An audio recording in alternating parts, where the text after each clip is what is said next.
I've hit the button. There we go.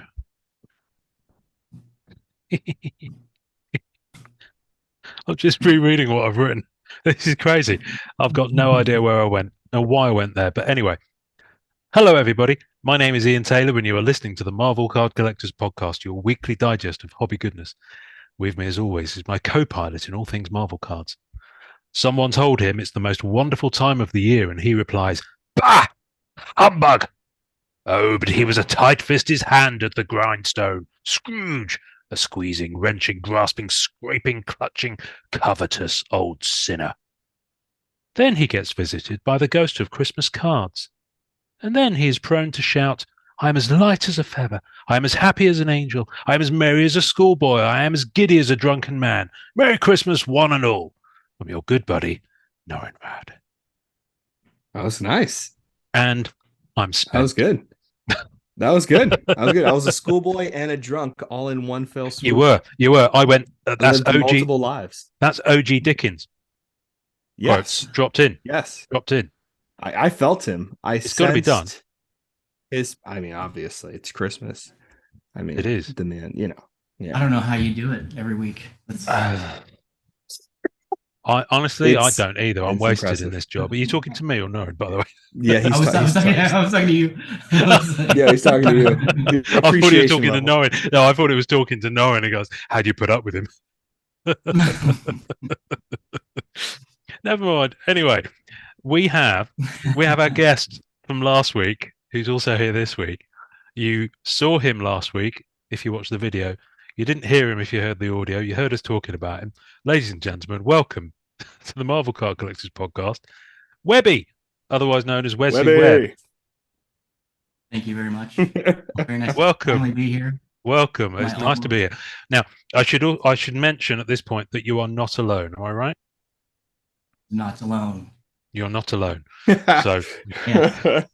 Webby lives in a very interesting house, we should say. How do you know this? Have you been there? And demons. Oh, right. No. Okay. Huh? I thought for a minute there, I thought you'd been there. I thought that's why you were saying that. No. Like you weren't. I mean, so backstory. I met Webby at New York Comic Con, and I met him and his wife. They were super cool. They came to trade night, and we were, we were. It was like a couple of hours hanging out, all like you, me. Gosh, there were like what 5, 6 other people there. I think it was like 8 other people. Yeah, it was kind of packed. Yeah, Spidey was there, and that's right. We didn't know what to expect. We, New York, the whole experience was when we got there, it was, there's people everywhere. It was late at night. So, and where we were at was felt kind of sketchy. So, but, we got to our hotel, hung out. I was so glad to, run into you and Spidey. I should say look up to you because you're so tall. But yeah, I was like, and I think that's what I said. That's what I said to you, right? Was that I was like looking around, and then I saw your head above everybody else. And I was like, oh, that's just like, I thought you were going to say you're looking around. You saw his belly, you saw his navel or something like that because he's up here somewhere. It's funny. Everyone who came by was like, you don't sound this tall, and I was like, yeah, a lot taller. But yeah. I'm glad you came, man. It was cool, dude. It was fun. It was like, I don't know. I wish we could do like an MCCW trade night and have it like an official group thing and do a whole it would be so much fun. But yeah, that's where I met Webby and was hearing about his collection and all that stuff. And I don't know. I'm just glad you're here, man. I'm glad you made the time to come on and chat with us. Well, me too. I would say I think when I said you're not alone, for those who don't know, of course, your beloved wife is sat just to your right, yeah? Yes, Taylor's here along with me. Welcome. So your wife has got the same name as my surname, but spelled differently. Yes, Tayler. I've never experienced that ever. See, I knew Taylor as a woman's name before I met you. I think it's way more common over here, funny enough. Yeah, but I've never heard it spelled with the ER at the end. Yeah. That's different. Okay. That's how I was used to it too, yeah. Strange. Oh well, never mind. Such is life. So you've heard all about Webby's like kind of journey and his collection, all this sort of stuff. I haven't. I haven't got a Danny I want LaRue. to hear it again. So I'm well up for hearing it again. Our listeners sure as shit want to hear it again because they've never met you. And I also know that you're into the same character as me. Am I right? Yes, that is correct, and that's what kind of started this whole. Yeah, it's and it kind of it's a little funny feeling. You know, you don't want to step on anybody's toes, but at the same time, it's a shared experience, right? So it's something that we're both excited about, something we Yeah. both like. So it's the things I can learn from about the Black Hat with you, and yeah. So this I'm excited about this from the moment you mentioned it with my caps. I was like, really? Yeah. I mean, I'm excited because my favorite part of the hobby is character collecting, always has been. And I think the most awkward yet rewarding experience you can have as a character collector is meet the other character collector and have that experience be like, oh, you're the one that has all these cards that I can't find. And then back and forth. I mean, yeah, that's just the best. I mean, it's fun. It's fun. Like, I know I'm lucky to know the other two. Two? Yeah, You haven't had a population explosion like I have, though. It's been two or three for the longest time. No, okay. There's no one ever gonna have that kind of like. I feel sorry for you. Like both of you guys collecting a female character, you're both so like screwed. Deep. Yeah. Majorly. Like just majorly. I collect a naked silver dude. You have to be like really secure or really enjoying yourself to collect this guy. So that's a great way. We've got to get that made as a t-shirt for you. We got to be really secure to collect a silver surfer dude. Or enjoying yourself a lot. Yeah. He's enjoying collecting and then some. I'm enjoying collecting. Yeah. So Webby. Yeah, and tell me. I got into it a little later than some too. So, you know, you look at a 2017 Spider-Man metal set. You know, you have the great cards. You know, the green and the one that's numbered out of 5, and I couldn't even think about owning something like that for the amount of money that they're worth right now. You know, I'd have to take out a loan, but you know, it's just great how this has. There's good things to how the reason it's exploded, and there's also things like that. You know, that I have to strive to be able to get some of the things that the OGs have. So where did you start? What was your, because you mentioned that you used to do gaming, like Twitch and gaming streaming before. Do you still do that, or have you kind of moved on from that? It was hard for me to, and that's what I admire about you guys and Spidey so much, is being able to carry on, you know, like a full-time job, and then still be able to have time for something like this. You know, if you try to make a good life for yourself, and then at the same time try to, you know, make have a community and talk with them, and you know, do something 4 or 5 days a week. It's tough. It's tough to find the time. So, you know, I kind of got away from doing like that. Yeah, I jumped in with a Twitch channel with the Fortnite stuff, and it was kind of fun at the time because I've gamed since I was, you know, 6 or 7 years old, and I was playing Fortnite and getting my butt kicked by 12-year-old kids every day. So it kind of made for a little bit of comedy, but yeah. But I started reading comics when I was 10, 11. I had a friend of mine. I grew up in Washington State, Tacoma, Washington, and I had a friend of mine that I would go hang out with, and he his name was Anthony Idanuzzi, crazy name, but and I haven't talked to, couldn't find him on Facebook or anything like that. So it's funny that the things you still remember, but he brought me into the the comics. I always loved how you read one comic, you get it down, you read another comic, and then they had the little asterisks in the corner, and they're like, if you want to learn more about this, go to Amazing Yes. Spider-Man 1. Whatever. So, and the first time that I saw one of those asterisks and I read that comic that it was talking about, that was like, oh, I'm kind of cool now. I've got this experience in my head, and uh, so I loved it. I loved it from the get go. I always loved Spider-Man, and it was tough when you get a little older and everybody starts liking Spider-Man and you start talking about it, and then you just sound like you're jumping on the bandwagon. But Mm. yeah, I was around in the whole a little bit later when the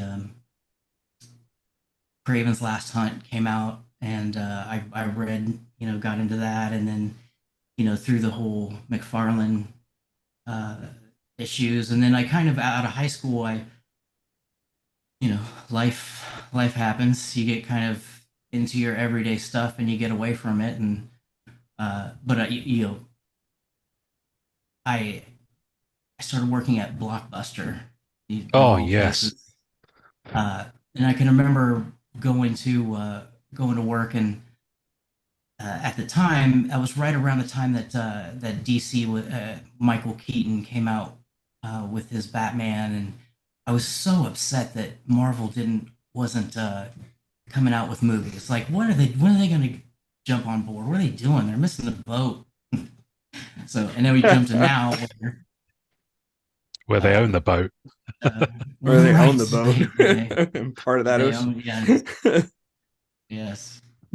Uh, I always even back then reading the comics always had a, a pull to Felicia, uh, just because the first time that I saw McFarlane draw her and how he put it all together, and kind of the idea of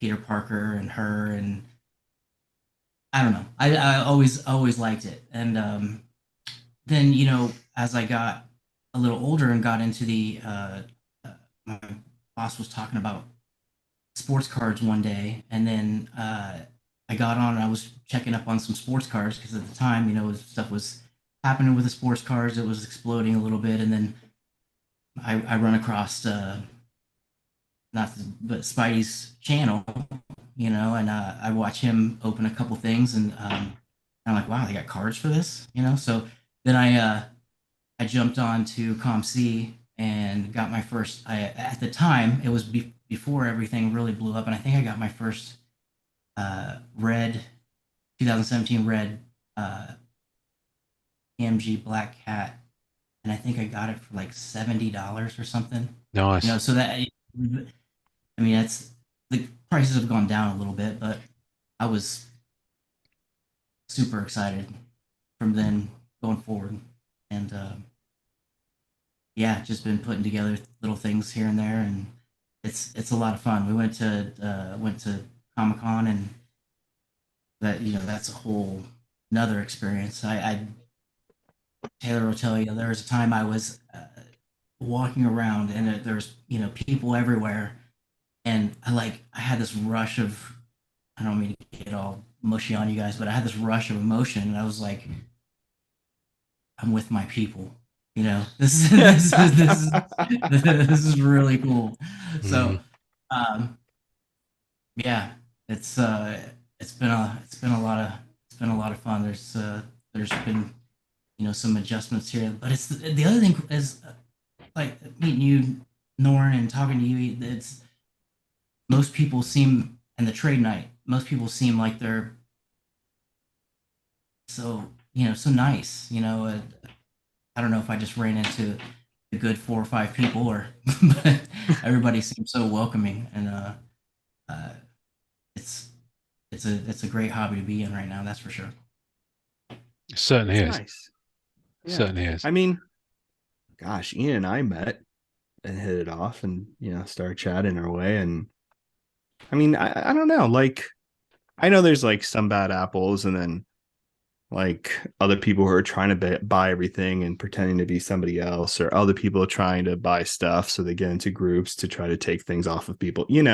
Like there's a bunch of weird, shady stuff, but like I don't know, man. Like I feel the same way. Like at the trade night, we met Keith, we met. Gosh, I'm trying to remember everybody. Matt Fuller was there. Rick Ortiz was there. Jose was there. You guys were there. You guys were super sweet. Like trying to remember who else was there. There was a bunch of other people, and it was just really kind of just nice, man. I think you're right. I mean, I felt the same way. You know what I mean? It's weird. Like I met Matt Fuller for the first time in Heroes Con, and then Ian went to Boston. So like this has been like a whole year of us meeting people we've been talking to for years on the internet. And there is that mushy feeling where you're like, oh shit, this feels like I grew up next to this person. And we were like looking at cards around the same time, because it feels, I don't know, feels very universal in a strange way. It's very cool. I think it's awesome. Yeah. Yeah. I had the same going down the escalator into the expo center in Boston, where you're going down, you can see people in cosplay everywhere. And like, some dude dresses Khonshu from Moon Knight. He's like 7'5" cosplay thing going on. And someone is obviously his partner next to him, a lady, but in the Mr. White kind of get up. And Cool. I was like, yeah, I'm home, Daddy. I'm home. Which was hilarious. So let's talk about Cat Baby. Let's talk about you and me. Let's talk about all the good things and the bad things that may be. So was the red PMG your first cat?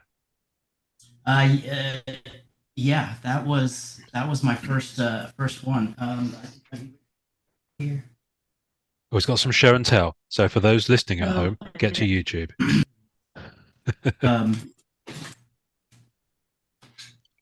Yeah, right about the same time I picked up that my red. Nice. Wow. And then such a good image of her for that card too. A lot of space for the foiling, good silhouette. Just like a nice, pretty card. The PMG for this and this year's Spider-Man compared to the X-Men, I don't know what was there a reason they went. I mean, not to get off the subject, but the PMG was nowhere near as shiny and fun in the the X-Men as it is this year and the older one. Well, the X-Men, I think it's largely acknowledged now, and even potentially, dare I say it, by Upper Deck themselves, even slightly unofficially, by virtue of the fact they've fixed it, was that the PMGs from the X-Men Metal Universe set were ghastly, quite frankly, in terms of the quality and the just PMG in name only. Certainly nowhere near the mark of previous PMGs. And, I haven't actually seen one in hand from the Spidey Metal Universe set, but my understanding is they pulled it back. They when we spoke to them on the show, I mean, you heard, they said they'd gone back and got the original color palette from the original people who created them back in the 90s. And which confuses me somewhat, because you would have thought they'd have had that for Fear Ultra Spider-Man only 4 years ago, but still, I'm reliably informed that they fixed it, but I haven't got any of them for the Spider-Man. They did fix it. They look nice. I mean, what they fixed, which was the most important thing, was the logo. The metal logo was not the corresponding color, and I was just like, what a missed opportunity. Like, I don't know. And they admitted this, and I'm sure it was pandemic and communication issues and stuff like that, because they know what they're doing. You know what I mean? But I think for a lot of card companies, a lot of the printing and stuff like that was quite a mess. Like they couldn't get what is it called? Materials and all that other stuff, but little things like the logo matching, all that other stuff, that should have been, you know what I mean? That should have been key and everything like that. But the Spider-Man metal ones are a little more vibrant. It feels like they are, definitely. I mean, the high series and low, I mean, obviously the low series has got the bigger logo. The high series has got that kind of bar with the logo. I've got this high series orange, and this is literally the first time I've taken it out of its sleeve. I only received it last week. And it's just what I love about it is the gloss of the character is defined over the background. Yeah. I mean, this is an orange of 25, um, which is beautiful. But Yeah. the given that the PMG is the of 100 of the red and green of 10, the rest of them are all just the different FX parallels, like orange FX parallel Yeah. and turquoise and all that sort of stuff, um, which is great. So they're not, they have used the PMG sparingly in that set, which I think is to their credit. Um, Whatever you think of the FX parallels, but yeah, you can see it there when I get it in the light. You see, it's got a different, which is rather Yeah. lovely. That's a The image of the character, yeah, Mm. matted compared to the back, which is Um, foiled. but it's great. I like it. It's good. I mean, I picked it up ridiculous for a 20 for an of 25. I got it for an absolute steal on eBay. That's awesome. I So because the well, and prices see, have. that's the whole idea well behind this was that I was asking you if there was some type of etiquette to character collectors. You look at something like that, and if there was, you're torn because at one point you want to be like, man, I wonder if Ian's looking at this one too. I don't want to get into some stupid bidding war with a friend. Uh, because there was an orange one that I missed. What it was a month ago. Yeah. And you put in the bid at the last second, trying to snipe it, and you just miss it by a couple bucks. It's yeah, It's bad. Yeah, it's rough. at the same time, I'm all about. I've always believed in building relationships. If you have some good relationships with people and you treat everybody nice, so you want to build relationships with people in this hobby and don't want to burn any bridges. So especially with somebody like Ian that is pretty well known throughout the hobby, and I mean, there's always going to be other Um, character collectors. You never have to feel bad about that. Like there's multiple people now who are into Surfer. There's multiple people into Cat. I mean, it's not about.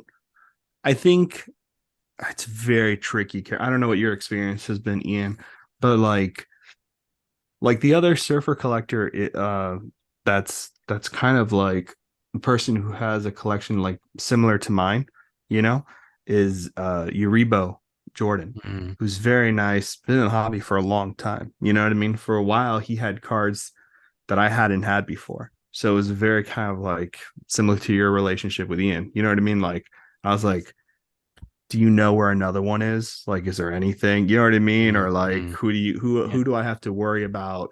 And luckily, like Ian, like Jordan was like a real Surfer collector. So like when I spoke to him about like things from the comic books, he knew. You know what I mean? Like in my opinion, and this is gonna sound hopefully not dubious or like weird, but like if you do reach out to another character collector, I would, before you reach out and before you're honest with them and all that kind of stuff, legit check their credentials. Like, you know what I mean? If they're, especially for like you guys who are Black Cat collectors, I'm sure Black Cat is more of a, for some people, of like, oh, she's a hot girl, woman, boom, I'm gonna go ahead and collect her as an investment. You know what I mean? Not like you guys know the Craven the Last Hunt. You guys know all the storylines for her, the McFarlane Black Cat. Like you guys know such details and such like personality traits and interesting storylines for the character that makes you fans. So when you reach out to other, like, that's what I would do. You know what I mean? And also, like, if you're not friends with the people who collect your character, or at least on good terms, you're missing an opportunity for when you refine your collection where you can sell cards to fund your further collection. And those people are going to want to buy the cards. You know what I mean? They'll be like, well, we'll figure something out. Let's do this. You know what I mean? Because I'm going to refine my collection between these two dates, or I'm only going to collect this type of sketch card. And then, you figure out where your line is with your collector buddy. See, Norrin has a very pragmatic and reasonable approach to things. But why you have him around? So another reason. Whereas I'm kind of like scorched earth. Fuck 'em. Bouncing. Or at least I was. I was until the last 12 months when I had to be decidedly more grown up about things. Because quite frankly, and not necessarily speaking about you, especially with Spider-Man Metal Universe, there's Black Cat fans coming out the woodwork. I mean, all of a sudden, it's like everyone wants to go after it, which is fine. You know, no issue with that whatsoever. But I'll be lying if I said a little part of me wasn't. Oh, for fuck's sake. Right. Another one. Oh my goodness me, another one. But then I have to grow up and realize that I'm just being silly. And I'm a human being, and obviously, you know, emotions are stupid things.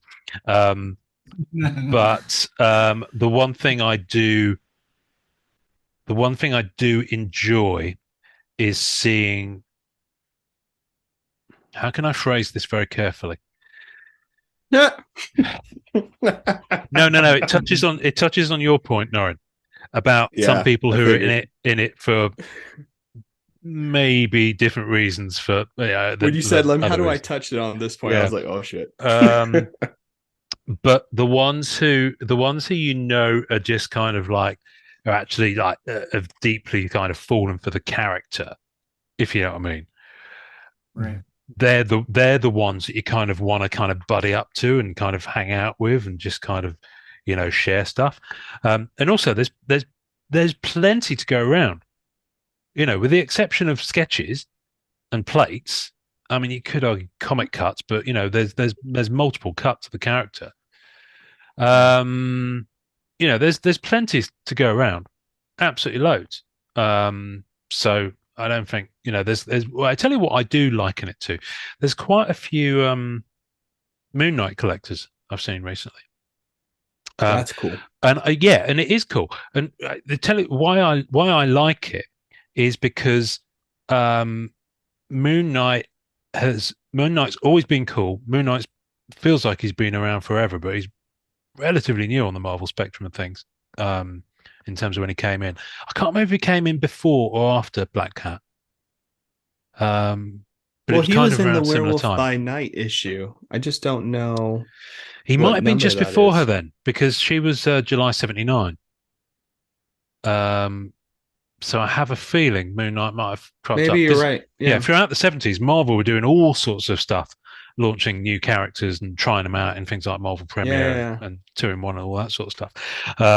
So maybe. But anyway, what I love about the Moon Knight characters is that it feels like that because Moon Knight has finally got a bit of a spotlight on him because they completely stuck the landing with that show, in my opinion. And so suddenly people are like, actually, Moon Knight's a really cool character. So it's kind of gone that way round. And that kind of, you know, that feels like it's due, if that makes sense. Which actually is an interesting one. Norrin, do you remember back? I don't know how if you were like properly collecting Surfer at this point, but when that sequel to Fantastic Four came out, when was that? Was that 2007, 2008? Yeah. I guess the hobby wasn't what it is now. Would you have noticed if there was suddenly new people coming into the game? So I had been collecting. God, I collected Surfer cards all the way in '92 with Marvel Universe. Like that was my kid like introduction to it. Like at the malls, seeing the hologram from '94, seeing the medals in '95. Like I was picking up Marvel cards when I was a kid. I was born in '85. So I was picking up Marvel cards when I was really young. But I feel so old. You're not old. So when look, Webby's also scared. He's like, oh, gray in my beard. I want to get some gray in me. No, but so yeah, I was collecting Surfer for a long time, and my God, I have the entertainment book when Surfer was announced for the movie where they did the full spread. Oh, Entertainment Weekly. Promotional stuff. I got the posters. I was this close to getting the standee multiple times now. The massive one, like I was gun-ho, and I liked them, I like the movie. Surfer was good. Doug Jones's, I don't know why they replaced Doug Jones's voice with Fishborn. Anyway, but no, for me, and the cards, gosh, I started collecting the cards like hardcore, like professionally. I don't mean professionally. I mean like spending actual money in it. You know what I mean? Like that kind of level. 2011, 12, 14. You know what I mean? Like something 13. I don't know. Can we It was around celebrate? the time I moved out. Can we just say right now, happy 10th anniversary, and just I know, right? Like, let's just put a flag in the weird, stand. Yeah. There's some kind of weird. I forget when I started like picking up eBay cards. In all seriousness, and be like, okay, I'm gonna finish up this collection. But no, like for me, the movie, I knew other people became fans of Surfer from the movie. I suspect that will happen again. Like people are already collecting Surfer. Like it's gonna be a nightmare for sure. You know what I mean? Like it's gonna be bad. And then when Black Cat comes out, like she came out in the video game. Did you guys see a surge of Black Cat collectors when the video game appearance came out? I don't remember doing so, no, but that's because I think they muffed it. I Personally, haven't played it, so I don't know. yeah, I don't know. I mean, she certainly got more profile, and I think Marvel probably sat up and took notice of that, which is why they gave the comics another pump of the gas. Her look was so different, and that whole universe, that kind of gamerverse phrase. I think it's interesting, and I don't know what the rights are with it because obviously it's a PlayStation game, so I don't know if Sony have certain rights over it or whatever it is. But it's interesting that Marvel, I think, have only done one comic spin-off with Black Cat in. That's a Gamerverse thing. So it's a fairly limited thing. I think there's only been one card featuring the Gamerverse cat, and that was Marvel Ages. Yeah. I would say there's been more this year. I think because of I think it's a perfect storm this year. I think there's obviously the profile of her, not intending to blow any trumpet here, but I think obviously I'm, as you said, Webby, that there's a profile that I bring there, whether I like it or not. That's going to be the case because we put ourselves out there, and I'm always talking about her on this platform. But I think the pent up, desire for Spider-Man Metal Universe, kind of, I don't know. So I think that played a part in it, possibly. Don't know. Yeah. There just seem to be loads all of a sudden, which, like I said, is no bad thing. But I just find it interesting that we've had that sudden explosion. And I know, Norrin, you were talking about how there's those people out there, the flippers, and I've heard little talks here and there of movie with, and it would, to me, it wouldn't be, Black Cat is such a, it would be great to have her in a movie. So I think with all the talk of that, there's probably been more collectors or people that have noticed, and probably some flippers that have bought some stuff. Oh, there's been some spec. Yeah, there's been some spec. Opportunist. Stuff, yeah. Because there was a silver and black, I think it was, or something. There was talk of a movie with Silver Sable and Black Cat for quite a while. Oh yeah. So I can hopefully tell you when I bought my very first Black Cat card. Ew. And it was in 2009. Wow. Weird. I remembered it as 2008, which is what I've got on my Instagram. But no, 2009. I bought my first Black Cat sketch card from Masterpieces 2008A. That's right, because you went hard on the set. Yeah, I went hard on Masterpieces, and then that was where I saw my first Black Cat. And so I started with the sketches, and then I started on the base. Sketches are the way to go. Yeah, sketches are really the way to go. Well, it's funny. So I actually have a question for you guys, for both of you. So, and I think this would be good for the audience as well. So you're collecting Black Cat. Audience is growing in Marvel cards. more people are starting to collect black cat. I'm anticipating this kind of thing for me on the surfer side because surfer's coming back. I saw some sketch cards. Yeah, I did too. Oh. So yeah. So yeah, so it's happening. So I've been having to think about this for my collection. I'm interested to hear what you guys have to say. How are you going to start collecting your character differently? Because as of right now, Ian's, from my understanding, has been collecting Black Cat similar to how I've been collecting Surfer, which is every card, an example of each, yada yada. Look at Webby, so he's like, what? Like an example of each, all that kind of craziness. And are you guys going to change your tactics? Like Webby, for you, who've kind of came in on Fleer Ultra Spider-Man, you know what I mean? And now going back retroactively to collect Black Cat and do this, like, how are you, and we can start either one of you, how are you changing your methods to character collecting? I'm going to let Webby go Go because ahead. people are always listening to me. Well, I mean, with me, I think I've just gone through and tried to.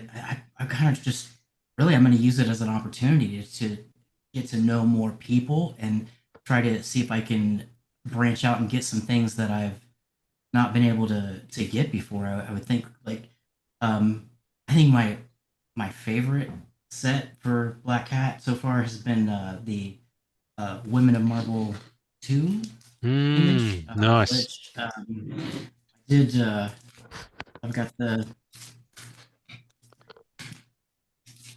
base. Let's see here. Gosh. I got the base, and then the that's blue, funny. Match. and then You guys are matching. green. Yeah, Oh, I haven't got all my parallels Yeah, here. Never. Oh wow, she looks good But- too. I Yeah. haven't seen her in that. There's a few parallels from that I'm missing. The way that she is like sitting to the side, and I mean, I don't mean to be rated R, but the whole boob thing right there. She just kind of got. I don't know. I think it's a good. But with this, I've been It's trying funny. to find the. I've been trying to find the diamond.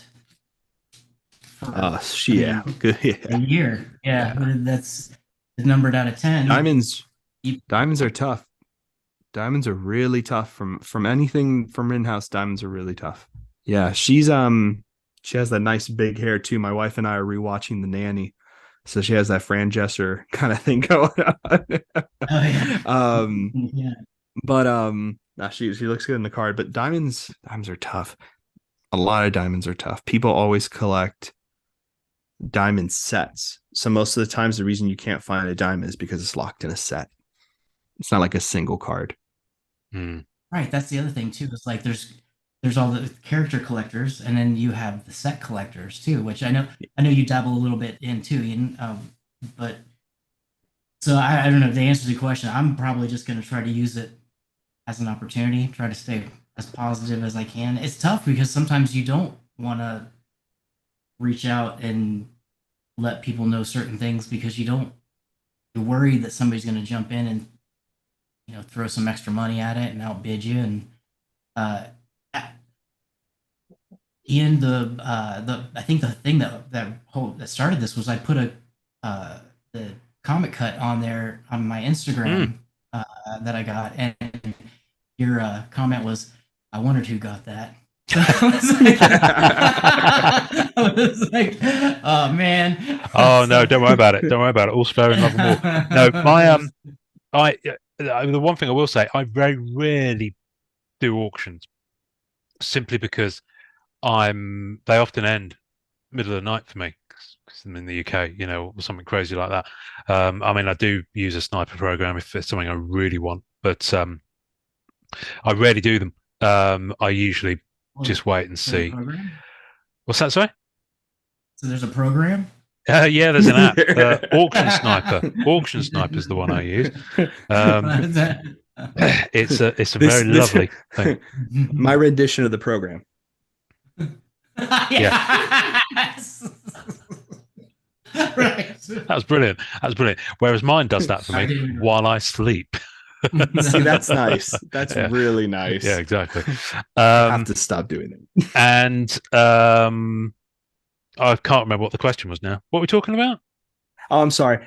So you were talking to Webby about like, so you're saying you Oh, don't auctioning. Yeah, yeah. technically do auctions. No, well, I rarely go in for Really? them. I do, I bid on stuff. Um, if it's in the UK and I can control the timing, I usually do that. But anyway, no, what I was saying was, the only reason I went for that cut was that I didn't have one from that issue. That's the thing. Amazing Spider-Man 195, because they've not done cuts of that issue before. And it just looked like I can't remember what it looked like now. I remember it was quite a sexy one, if I remember correctly.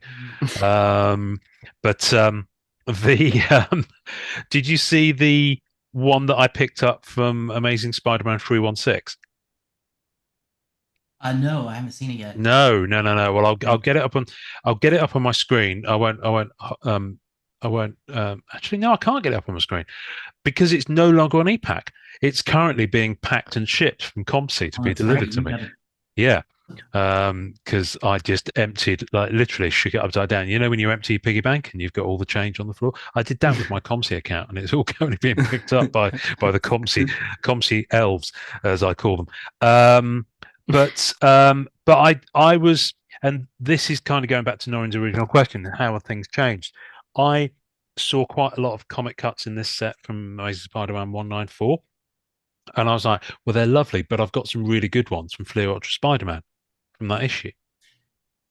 So I've ticked that box. I've scratched that itch, if you like. However many other metaphors I can come out with. And also the price of comic cuts from Spider-Man Metal Universe, they just gave me Forrest Whitaker squint completely, because I was like, what? Because comic cuts have never been like high-end sketch or even like, out of 10 pricing levels. I remember I was talking about this, Norrin. The prices on some of the inserts on Spider-Man Metal Universe when it came out were just crazy. I mean, they have dropped mercifully. I mean, how much did you pick that cut up for? Was it 130, 120, 130, something like that? Yeah, it was. Yeah, it was. But I don't think it was much more than 150. Yeah. 2-3 weeks, That's a nice even cut, though. 4 weeks. That's a good price. Yeah, 2-3-4 weeks earlier than that, you'd have expected to see it being listed and selling for 250, 300. Or Yep. well, you'd have had it listed for a lot higher, and people wouldn't have bought it. But you and then would it would have- want yeah. 250. Yeah. Yeah.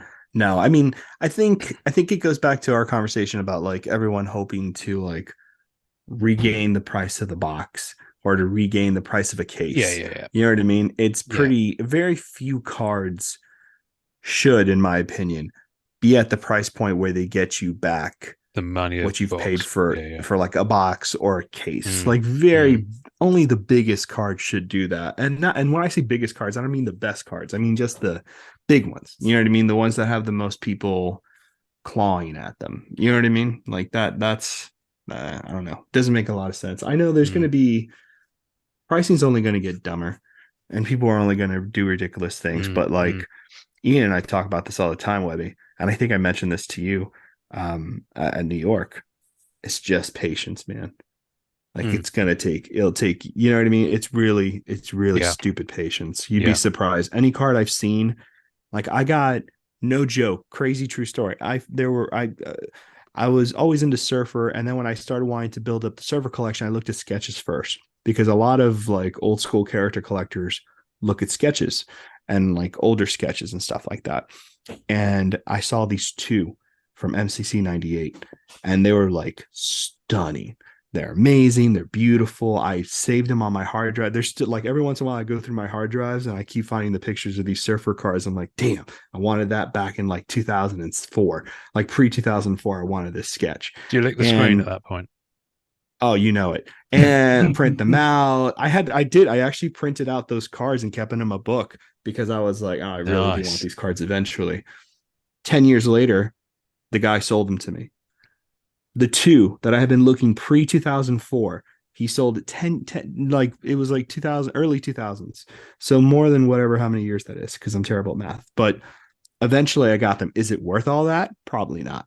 But eventually it happened, and I'm happy to own the cards. But that's all it is. Like even if you see something disappear, it reappears. You know what I mean?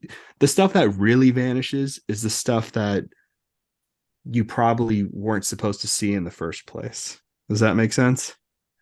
Yeah. Like the purely periodic angel out of 3. Like, Yeah, I remember that stupid card. like Yeah, Cherry bought that card for a stupid price. Stupid price. He bought that as a statement card for a stupid price. It's not worth that.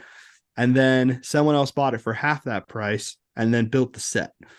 And that's it. You know how it goes. And eventually that Wow. card came back and someone was trying to sell it behind closed doors and all this other, you know how it goes. Mm-hmm. Yeah. Mm-hmm. Well, I started trying to build a set. We opened a box of the X-Men metal. I think that might have been like that was our first Marvel box. Our first box that we opened was Orville. I don't know, it's like this written box, but we got a purely periodic Mystique. So I started trying to collect those, and then after I've gotten 90 of them, or I find out that it's going to be impossible to get an Angel. So I thought those are beautiful cards and very. They're colorful. gorgeous. They're some of my favorites. I don't know what it is. I was talking when Metal came out. Remember, Ian? I was bringing this up too. I was like, because I wanted to do that periodic set too, because not only are the colors super vibrant, the backs are completely slanted, which is a shame, but like the colors on the front are completely beautiful. And then the foiling that has the numbers and the borders around the image. I don't know what happened, but I saw that card in person and I was just like, because I got Gambit. I pulled an orange Gambit out of a metal box and a Cyclops, and they were beautiful, gorgeous. I think I got cards. Jubilee out of my box. I think you did get Jubilee. I got something. I can't remember what now. I Yeah. parted with it soon afterwards, but I have to say it was probably one of the nicest elements of that set. Standout for sure. Yeah. It was definitely a standout kind of situation. But yeah, those cards are gorgeous, man. Yeah. But no, I've done that before. I've gotten quite close to the end on a chase set, and because someone has specifically gone after something, or it's been so limited, I've actually bailed on the rest of the set as a result, which is possibly a little bit like, well, I'm taking my ball and I'm going home. But a lot of card collectors do it. And yeah, I'll tell you the interesting thing about how my perception and approach has changed over the last year, 18 months. I've come to the stage where I'm like, you know what, just be happy to own the parts that you've got. And that's kind of, and I had to properly land that with Spider-Man Metal Universe, because it's just, the prices are too bonkers. The greens, I'm never going to be able to afford a green. And if I could afford it, I'm not sure I'd want to spend that money on it. Yeah. And you just kind of got to say, it's too rich for my blood. Just walk away. Just be happy with the elements I've got. So, I won't ever, unless I see it for a stupid price, I won't ever chase the orange of 25 of the low series there. I just happen to find that high series at a good price, but I'm not actively looking for the low series one.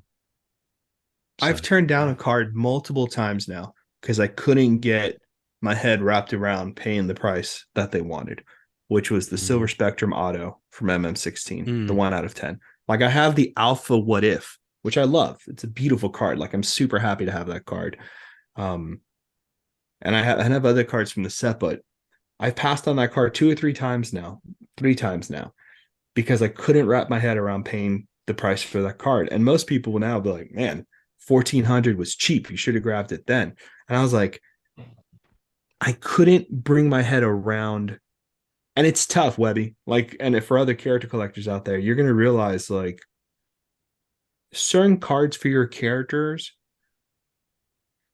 should cost more than modern cards that are going for now. And when you realize that you've paid for something almost like half or even a quarter for something in your collection that's so integral to your character collection, that when you see a green PMG that comes out for a new set, another PMG, you're kind of like, why would I want this when I already have this in the collection? And that goes back to saying, appreciate what you have and not get so fixated on, the new shiny thing. Yeah. The only thing that the only chance I thought I had, I got on ePack and I pulled a, a Carnage Platinum Portrait, and so I tried to Ooh. see if I could get a couple people to maybe trade me for for something like that, and or a couple of some people that had. I think I saw 3 or 4 people on ePack that had the green PMG, and one guy wanted a green Krull. Krull? What's the character that's the Venom? Oh, saying that wrong. Anyway, that would I couldn't pay that. Can't pay $4,000 or $5,000 for. Yeah. Crazy town.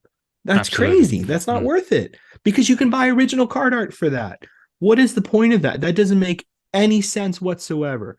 It really doesn't. Like I bought that stupid green PMG surfer thing for 22, whatever it was, right? Which was dumb. That was idiotic. Okay. Just put that out there. It was super dumb to do that. I just had cards that I sold that fit it, so I was lucky. But like you can buy original art or you can buy cards that actually I don't know that do some what I mean that like I don't know like I don't want to say too much but like it doesn't make sense to me to get into that kind of stuff as a character collector, you know what I mean, because for Yeah. me, and when I started this, no one was doing surfer, just one other person, you know what I mean, like really, like seriously one other person, and like collecting it in totality kind of stuff. And the only thing I was having troubles with was sketch cards, like the older ones in particular. But like I don't know, I'm never gonna do that. Like that's over. Like the whole era of getting every surfer card, I'm not collecting 20 renditions of Surfer from a Fantastic Four metal box if it ever comes out. I'm just not doing it. I just don't care. It'll never happen. You heard it here first, other surfer collectors. You heard it here first. I've It's your just opportunity, I've guys just suddenly and realised I'm ladies halfway and through the guys. video and I've still got this stupid hat on. And people are probably wondering why I've got this stupid hat on. Oh, you're My freezing. flowing locks. It is absolutely freezing over here right now. Do you, Webby, um, have have you kind of gone to the lengths that Norrin and I have, and have you created yourself like a hit list, like a big checklist of all the stuff out there that you might want to go for? I have a little list that I've put together. I found some stuff online that I think I went on Beckett, and I started originally. You start at the end and start working your way back. I think, and I was going to ask you, Ian. You'd know more about this than me, but this this you've got the regular McFarlane, right, from the first set. 1989, yeah. Um, and they came out. Did they just redo It's the Fleer Retro. card? Is that Yeah, Fleer Retro. So I, yeah, they use the same artwork. Yeah, in a way I thought it was pretty cool, but um, I love that. I also also confusing. Well, it's not the same artwork, right? It's the same. Like, let me see the McFarlane one It's from the because I feel comic. like yeah, but the McFarlane one, They've changed the bordering and they've zoomed in basically for the yeah, I retro think version. it looks like yeah, it looks like it's a little. Sorry, I've got my I Now, list wasn't pulled sure if here. that McFarlane one was stenciled. That's why I was pointing it out because like how a lot of those comic yeah, image things like they use the original image and then they do new coloring yeah. or new stenciling. So I wasn't sure if the new Black Cat was like a direct copy from the panel. Here's I the don't thing: remember. I'm kicking myself because on eBay, the comic cut of that exact panel from Amazing Spider-Man 316, I hadn't spotted it when it was live. I saw it on sold listings, and I was like, "Mother," because that would have gone absolutely perfectly with the Comic Images 1989 Oh, that's painful. and the Fleer Retro one. Imagine having the three like together.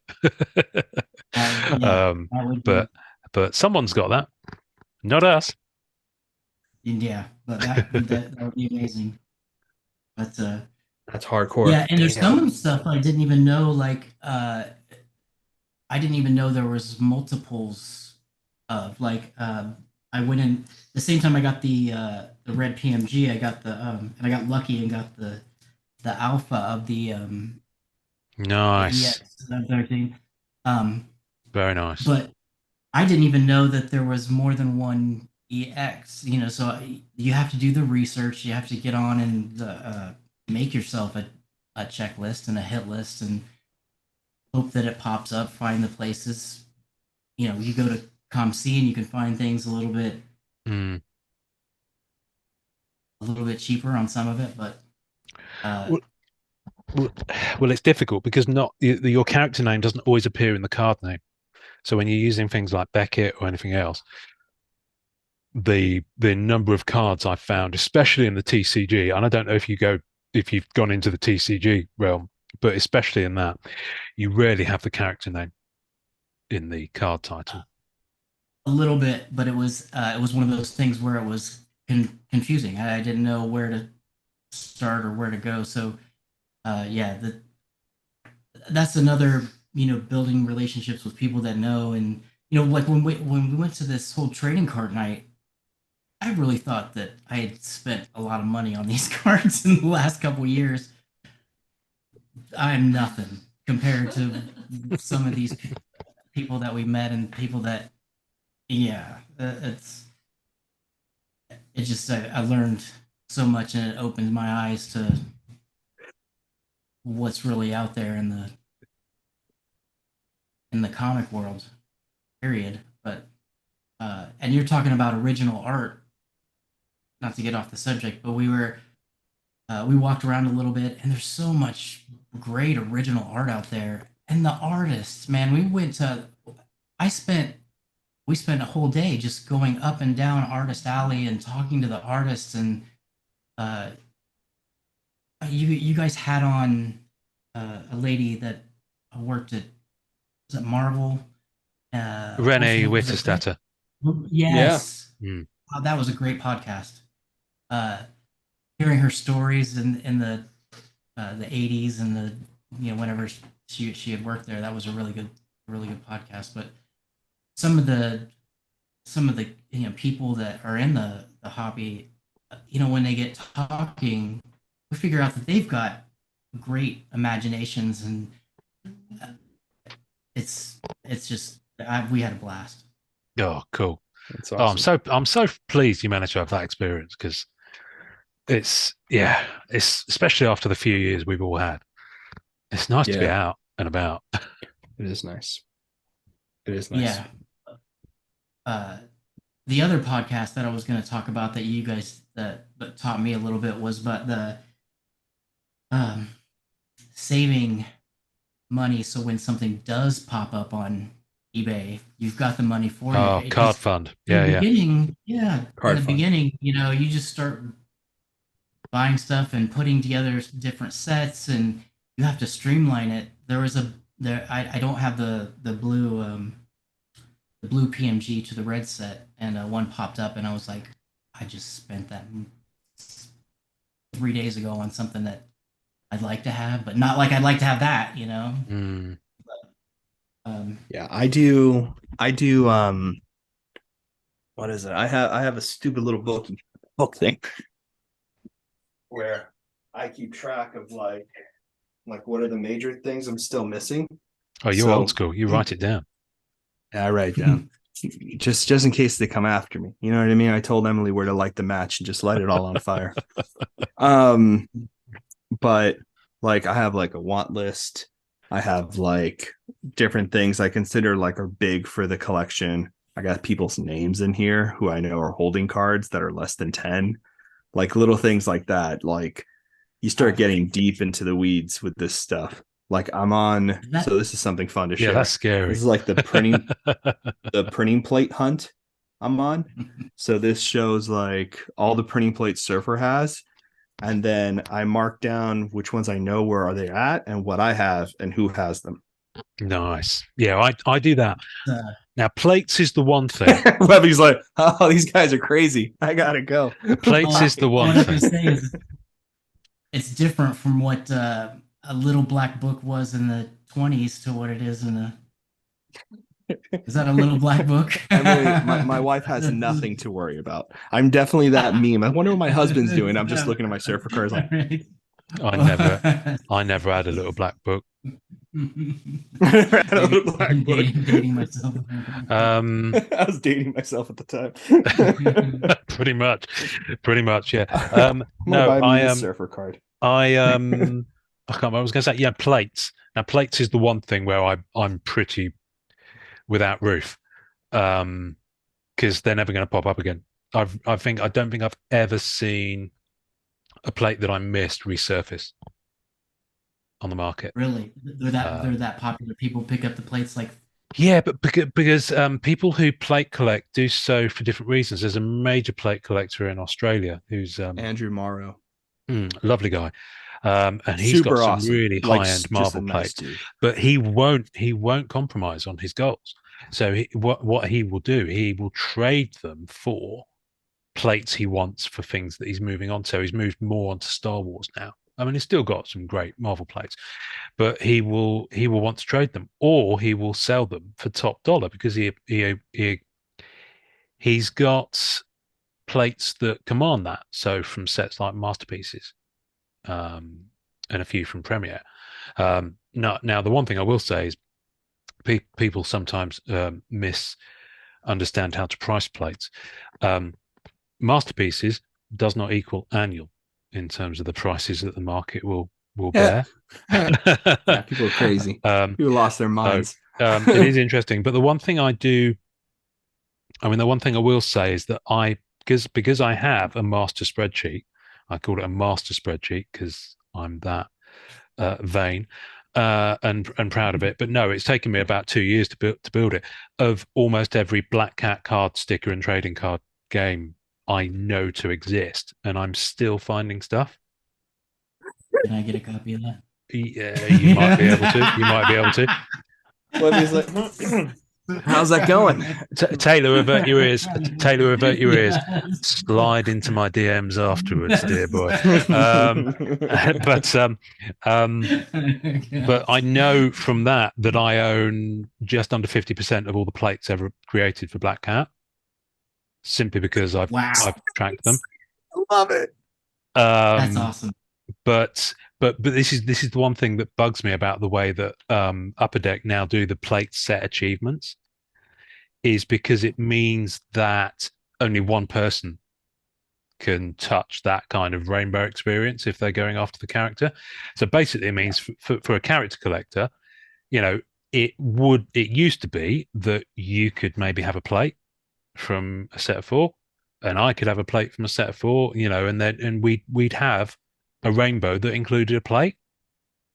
But because they're starting to do them in sets now, only one collector can have that experience. And doesn't it go by like the amount of money the person spends? So like if you spend more they do money, the achievements. you have a better chance. Yeah, they do the achievements. Yeah. Dumb. So basically, it's if you've got the money to go in that hard on EPAC, because let's face it, you do need the capital behind you to do it. Even if you want to do it by trading, you've still got to get that trade collateral to go for it. So yeah, that's the one thing I don't like about the way that Upper Deck have chosen to do those plate sets. I mean, I've been lucky in that the first plate set they did was anime, and it wasn't a booklet. They're still 4 separate entities. They're 4 separate plates.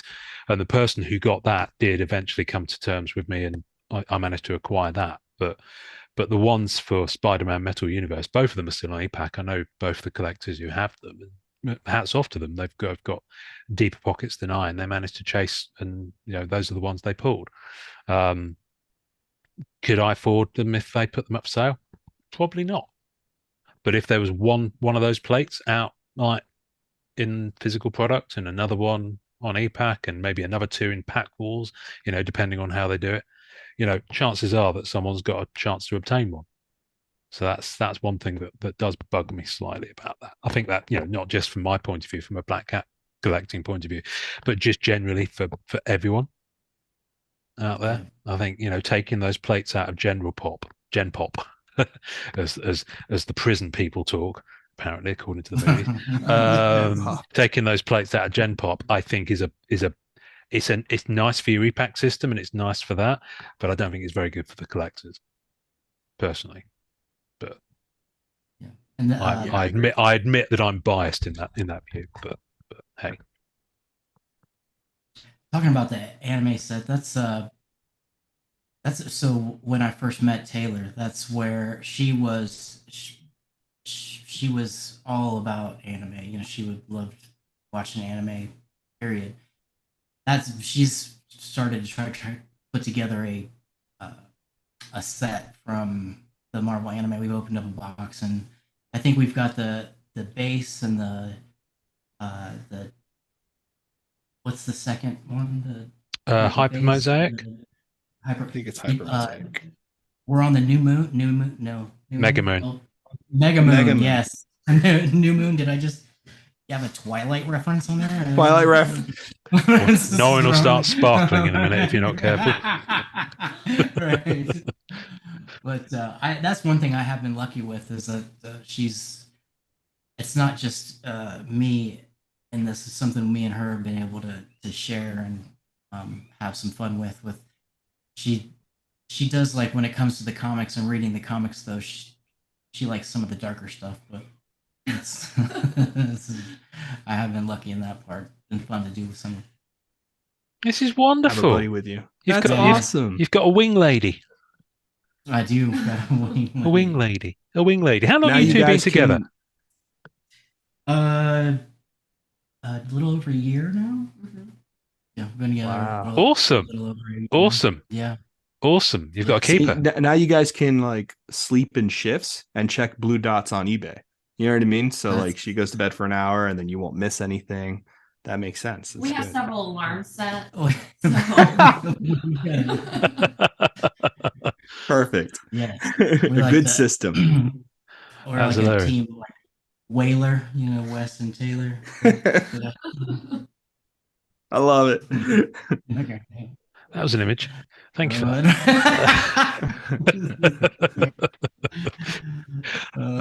So what else? Now I just noticed on the shelf behind you, because how could I not? A CGC Black Cat issue 1 variant.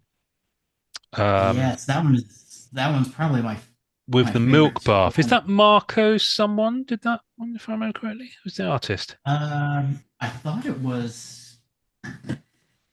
Just about see it up there. So for those watching on YouTube, you'll see this any moment now. For those not watching on YouTube, I'll put an image of this on the tasting notes because I have a raw copy of that one. Here it comes. Here it comes. He's gone to get his CGC book. It's almost like we rehearsed this. I thought it was. Is it J. Scott Campbell? Oh, is it J. Scott Campbell? Yes, it is. Of course. Yeah. Oh, in the Sorry. milk bath. Yeah. That's funny. Nice. Yeah, this is one that I picked up myself, but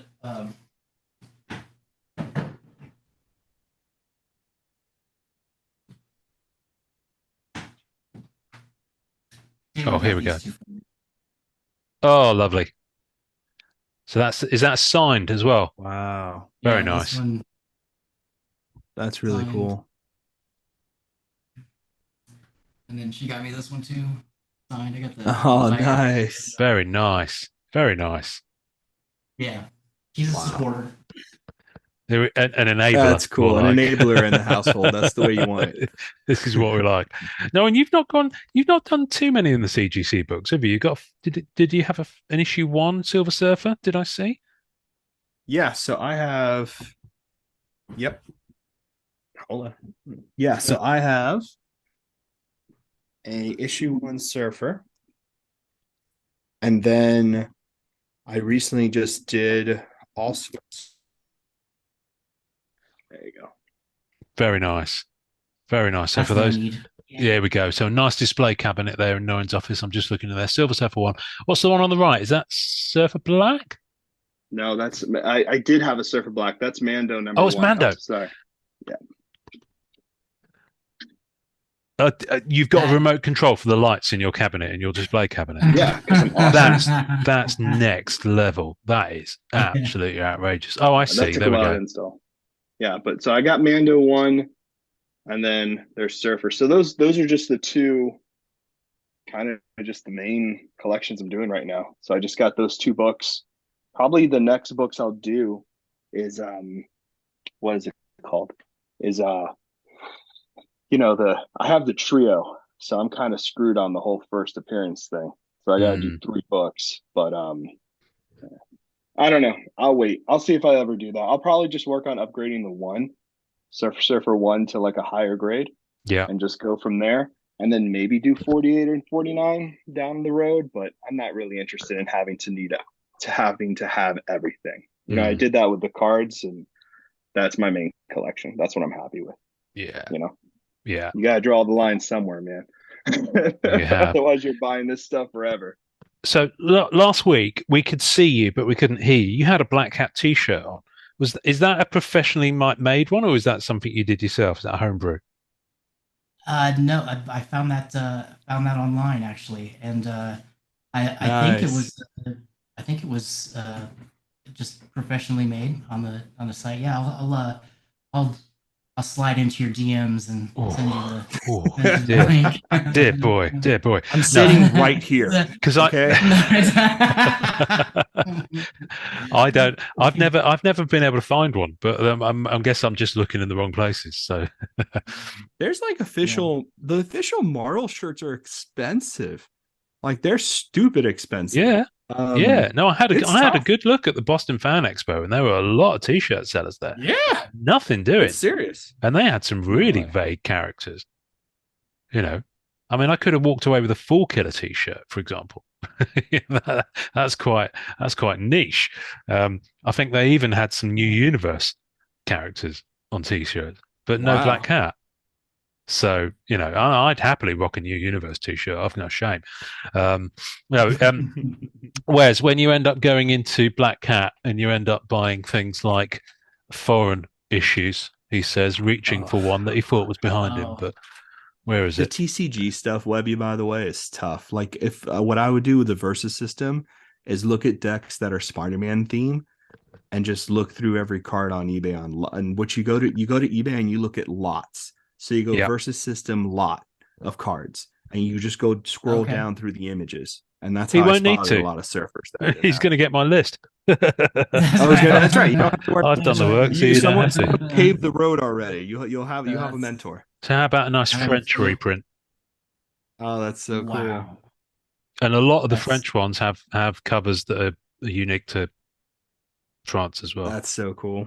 Um, yeah. for some reason they called it Strange Le Journal de Spider-Man, which makes it really difficult to search for on eBay because it comes up with Doctor Strange stuff all the time. Mm. But there's loads of really good French covers, and they're a bit smaller, as you can see, than the UK, and they're quite chunky. They're kind of square bound.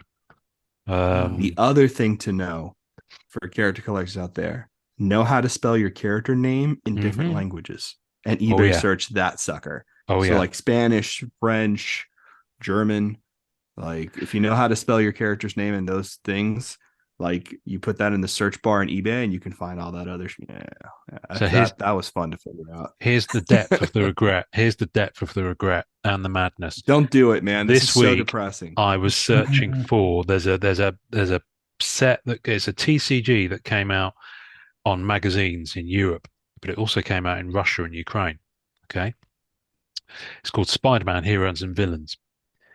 There is a Russian language version, and there was a lot listed from Kiev in Ukraine. And I started watching it, and I was thinking that's a bit spicy because there's literally only 2 cards in there or one, but they're Russian language. Like properly, they're official stuff because not every yeah. it wasn't this way forever, folks. Believe it or not, 10 years ago things were a little bit less crazy. When this set came out, and I missed it. Someone else bought it, like the whole lot. Just went. Wasn't So me. I went and bought myself the first UK Me. appearance. Shaggy up in here. That's- It wasn't me. Yeah. So but then you So can console yourselves with buying things like this that are relatively cheap and local. That's cool. First Spider-Man UK Weekly. appearance Wow. of Black Cat. that's so it's got the spectacular. It's a spectacular Weekly. So Yeah. it's like Yeah. okay. So basically, in the UK, the reprints I mean, this is a larger format. This is a US size book. for comparison. Let me get the bottom. You see, That's it's so cool. bigger. I just got my copy of that too. That's It's I love beautiful. that. It's such a good Art Adams cover. It's absolutely stunning. But this was a weekly title that ran for pretty much 30 years, but it kept changing its name. So Wow. it would be, and it runs. I mean, this is issue 350, and this is from 1979. Fast forward to issue 535 from 1983. Oh, that's so fun. Do you see what I mean? It's changed. I Have love you got the a dog 80s. in the That's background, cool by as the way? hell. That's Apollo, and he's Oh, okay. playing with. I don't know if I told you guys this or not, but there was a at the dealership that I work at. There's some construction going on, and some construction workers found found 3 little kittens. They were 2 and 3 Oh. weeks old, and one of them was black, and so I adopted a little black cat, and I was gonna name her at the time, Felicia or Black Cat. Come to find out it's a boy, so its name's just Hardy. Nice. Not But Felicio. you have got one Right, step yeah, further. You can forget my Ukraine story. You've actually adopted a living being that happens to be a black cat. I can't imagine Norrin ever adopting a silver creature, although I'm sure you would. Funny enough, my first cat was a silver cat. It was white, gray, and I called her Silver. That was my first cat. Very nice. Very nice. Yeah. Um, Here's my cat now. what a lump. What a lump. Look at her just She is a chilling there. lump. She's a hardy lump. And then in 1982 it was Super Spider-Man TV comic for a little bit. You've got some. So amazing these are stuff. the rabbit holes that you go down. I mean, this is all just UK stuff, but every country was doing a similar version. So in the last month or so, I've started looking at Brazilian versions of Black Cat appearances, Spanish versions of Black Cat appearances, Dutch ones, and that is a big rabbit hole to go down. Fortunately for me in the UK, these are, despite the covers being absolutely bonkers. I mean, look at that cover. That's a cool cover. They're relatively cheap, but some of the more scarce overseas language appearances, they just get crazy. So you need to pick your battles. I think that's the thing about being a character collector. Just pick your battles. You have to pick your battles. You really have to pick your battles. I don't know. Did you have anything else you wanted to ask us? Well, I guess one thing I wanted to ask was, had you, with the talk of these movies and stuff, have you thought of who might be a good actress for? I haven't really thought about it. It just popped in my head. Depends. This is like fantasy football. This is, isn't it? I don't know. Let me think. I might have to come back to you on this one. I mean, if it would depend on when I'm answering the question. If I was answering the question 20 years ago, I'd have said Heather Graham randomly, for example. But now I don't know. I'm kind of glad that much as I love the actress, I can't remember her name now, who's in Rogue One, who was almost Black Cat if they'd made a third Andrew Garland Spidey movie.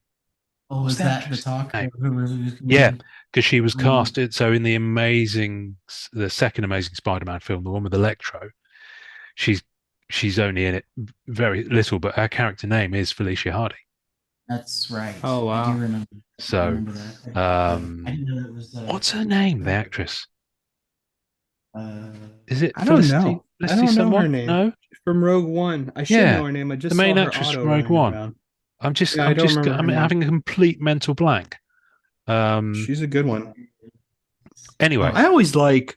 I don't know. I mean, in my head, actress wise for Black Cat, I don't know why this.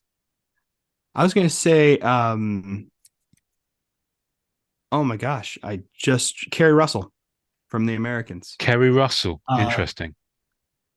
I kind of like her a lot. I like her. I like her a lot too.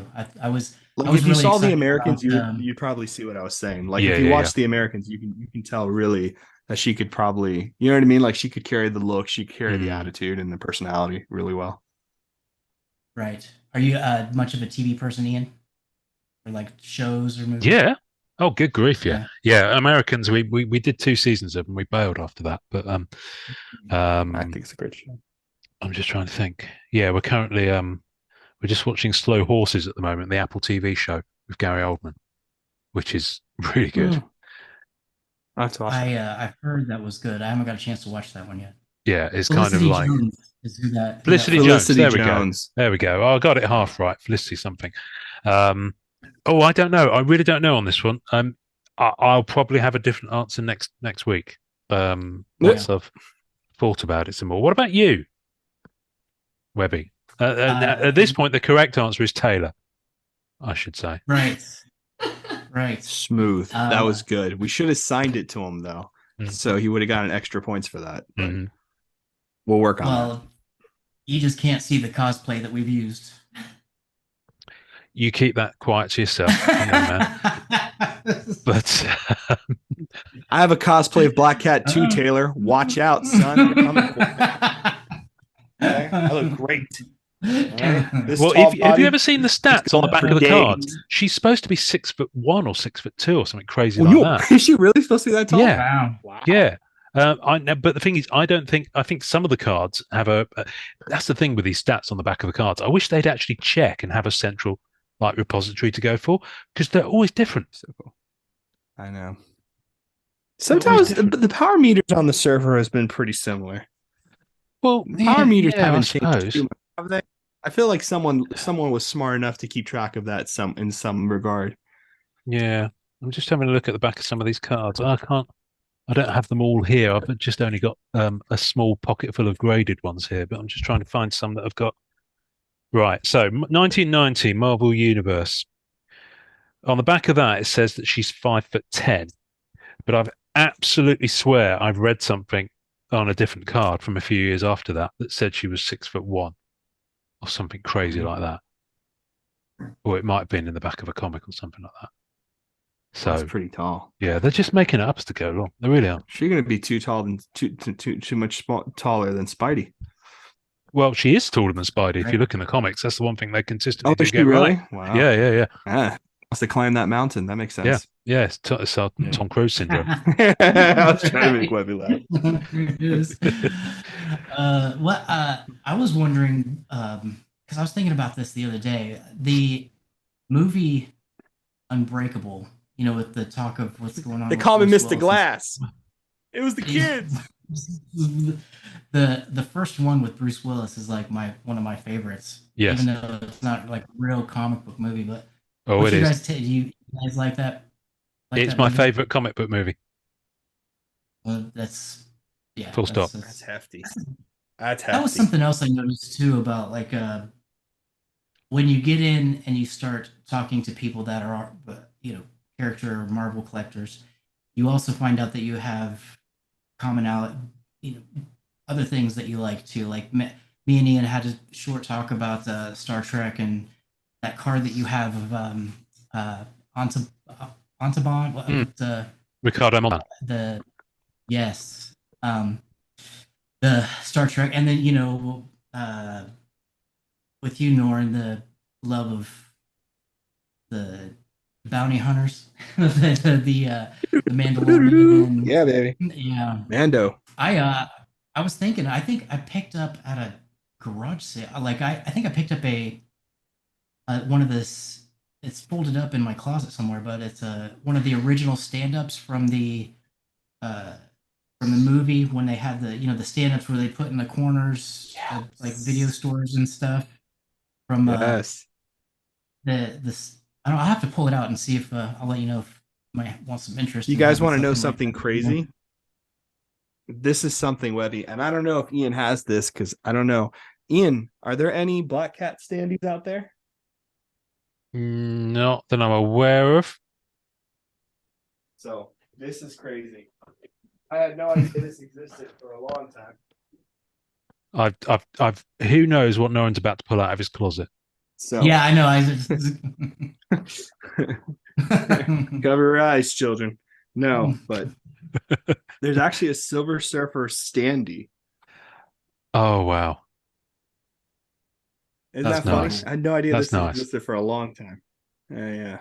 What's that from? Yeah, for Joe Juiceco. This was in. Oh, Joe was talking this about. I is remember actually seeing from Joe Joe's. posting about it. Yeah, that's right. Yeah, I think this actually might be Joe's. But like they had these at promotional things at comic book stores and stuff like that.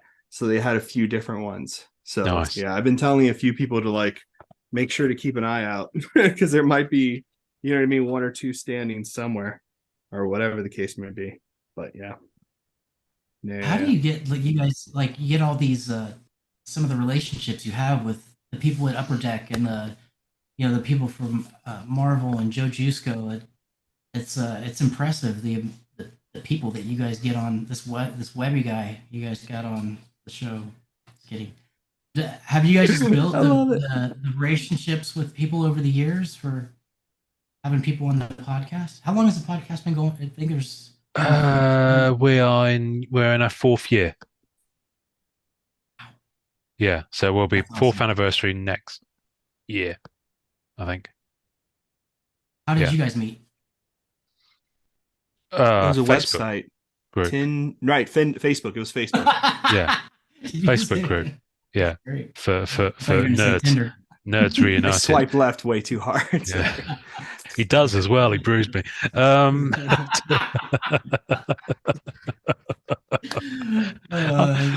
dear. I bruise easily. I bruise easily. What's your safe word? No, is where well you Radish. joined Radish. Tony wants Radish. me to say radish. Radish, Tony Perner. Radish. Tony Perner. No, I mean it took like there was major like at the beginning it was major tag teaming between Ian and I. Like Ian and I would come up with a wish list and then we'd go back and forth and try to like hit people up, and it took a lot of that for a while. And then we were the only ones in the game, and then we had been here for a long time prior to that. I mean, Ian had just left a group that was pretty popular at the time, but had a lot of kind of like dumb stuff going on where they were like, you know, trashing artists' work or like they wouldn't ship globally and all that kind of stuff. And Ian had the foresight to create a group that would not do those kind of stupid things. And then he started the podcast and asked me to come on.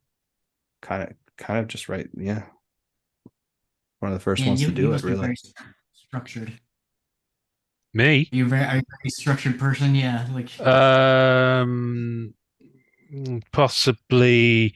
I have my moments. I think I'm more structured work-wise than I am personal. So, I mean, ultimately, I just wanted to.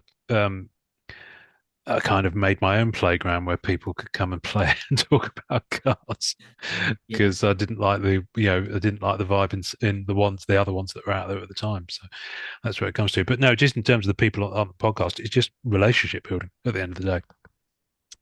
With persistence. I mean, we were talking to Joe for 2+ years, but it's not that he didn't want to come on; he's just busy, So yeah, stuff going on. So and then stars aligned, and he was called to do it. But during COVID, there were a lot of people who were. We had some of our kind of biggest interviews during that period, that kind of COVID year, I guess. Simply because we had a little bit more time and energy to put into creating those relationships, and everyone else was suddenly used to doing this over the internet. Everyone advanced digitally massively in terms of adoption of this type of technology in the space of weeks. So it became a lot easier to convince people to sit down and talk to us in this way, which was pretty cool. Are you guys doing any cons or anything like that here in the near future? Anything you get the planned? I know it's tougher for you with you being. Oh, that was the other question I had. Not to get totally, but do you call it football or soccer? The English football, I call it soccer because I'm a fan of American football, which you guys just call football. So, you know, but yeah, I'm an NFL fan primarily. So, cons. Well, Norrin, you've probably got. I don't know. Have you got anything in the diary for next year yet with your It CGC depends. hat It on, just or depends, man. notwithstanding? Yeah, I don't know. I don't know what they're gonna want to do. I know they go to a bunch of cons and stuff like that, but I don't know if I'll be invited to go. Like I wanted to do the New York one because I wanted to give out those sample exclusive Mm, slab things, and I wanted to like show people original art. Plus, I thought it was important for people to like to see the connection between original art and the comic books. You know what I mean? And I thought New York was a big enough one to do it in. Yeah, I don't know. I wanted to do that. I wanted to get that's those so out there and nice. do all that kind of fun stuff. Yeah. But like, oh gosh, for the next one, I actually have no idea. I don't know if I'm gonna go to nationals. Um, I know Ian and I have talked in the past about wanting to do an actual like con for us. You know what I mean? Like an actual get together for us and all that stuff. I know other people, Fuller and some other people want to do that too and have something coming out, and all of us would do it together, obviously. Like no one would be left out. It'd be kind of like that trade night, but we would Mm, have like a couple artists there and maybe people who like would actually sell cards at a at a card show. yeah, I Right. think Right. I think the biggest thing about a card show for us, the best thing to do, and the reason why I think everyone would come out is if they got to see cards they could never see online and cards that they could never get online and actually be mm, available in person, yeah, either cash, trade, or something. Um, I don't know. I really wish there was a way where it could happen and it be really worth everybody's time to come hang out other than just seeing each other and having fun. I mean, like, yeah. that's also the other thing, but no card shows in my mind. If there is one, I'm gonna be hitting people up and tell people I'm going somewhere, but I can't think of anything right now, and I'm all pooped out from this year.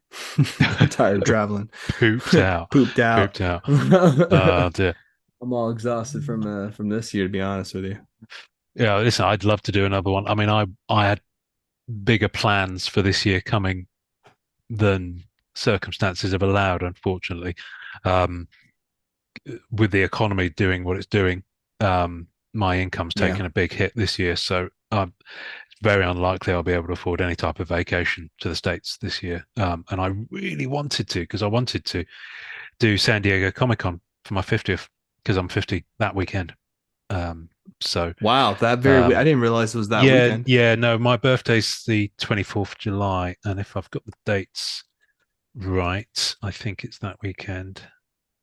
Yeah, the 24th is the Monday, so yeah, I think it's the preceding weekend. It's always that Wow. weekend, San Diego Comic Con. It always coincides. Um, but I don't think that's going to happen, realistically speaking, because I thought, I'd even, with the market being what it was, I put up that purple PMG and that green PMG up for sale because I figured, okay, if I can do that, there's a really good family vacation for next year, 2 weeks in the States, do some stuff, see some people. Do you know what I mean? And actually, have that as an experience lived rather than a card sat there that, is nice, um, but the market's kind of a bit dry at the moment, and no one really wants to spend the money on it. So everyone wants a deal at the moment. So unfortunately, that's back in the vault. And yeah, it doesn't look like I'm going to get much of a holiday next year, unfortunately, or much of a hobby spend. So yeah, so no is the short answer. Well, I was that made me think about something about when we were talking about the cons. I met in the artist alley, Steve Hmm.